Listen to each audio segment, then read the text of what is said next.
Exponent and power का ये advance level का क्वेश्चन है जिसमें आपको एक्स की वैल्यू फाइंड करने के लिए कही जाती है। और ध्यान रखना ये जो क्वेश्चन है ये फिक्स पैटर्न का होता है, आपको बस डिजिट चेंज मिलेंगे लेकिन जो अप्रोच होगी सॉल्व करने की वो सेम होगी। तो आइए इस क्वेश्चन को कैसे सॉल्व करना है, कैसे हम एक्स की वैल्यू फाइंड कर सकते हैं वो सीखते हैं। और ये मिक्स क्वेश्चन है, इसमें एक्सपोनेंट एंड पावर का भी यूज़ होगा प्लस अलजेब्रा की आइडेंटिटी ए स्क्वायर माइनस बी स्क्वायर का यूज़ होगा। तो ये मिक्स क्वेश्चन कह सकते हैं आप इसको। देखो कैसे सॉल्व करना है, 27 की पावर एक्स माइनस 23 की power x is equal to 200। आपको यहाँ पे एक्स की वैल्यू फाइंड करनी है। मोस्टली क्वेश्चन में क्या होता है, हम बेस सेम करते हैं और पावर को क्या करते हैं इक्वेट, लेकिन यहाँ पे बेस अलग है। तो हम कैसे करेंगे, देखो थोड़ा सारा का सारा खेल ऑब्जर्वेशन का है। आप थोड़ा ऑब्जर्व कीजिए, 27 प्लस 23 इनका प्लस कीजिए, कितना आएगा, ये आएगा आपका 50। ठीक उसी तरह 27 माइनस 23 कीजिए, ये कितना आएगा 4।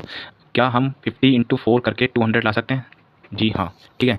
तो ये आपका आ गया ऑब्जर्वेशन। अब इसको कैसे सॉल्व करना है ये वो जानते हैं। देखो 27 की पावर एक्स माइनस 23 की power x is equal to 200, ये क्वेश्चन था, ये थी हमारी ऑब्जर्वेशन। अब इसको कैसे अप्लाई करना है, क्या आपकी अप्रोच होनी चाहिए इस क्वेश्चन को सॉल्व करने के लिए, वो सीखते हैं।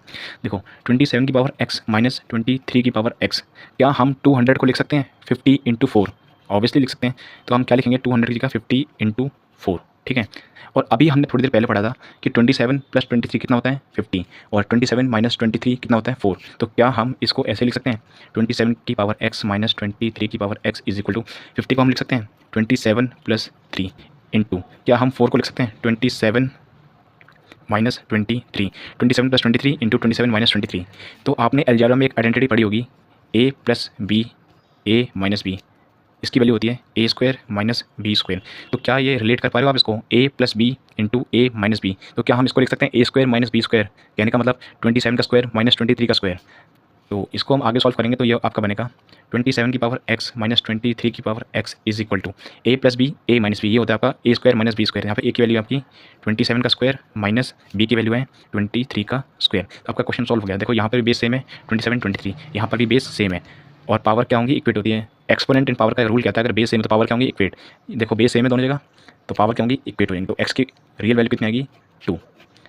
ये आपकी अप्रोच होनी चाहिए क्वेश्चन को सॉल्व करने की। देखो मैथ्स पढ़ने का ये मतलब नहीं है ये आप कितने क्वेश्चन सॉल्व कर पाते हो।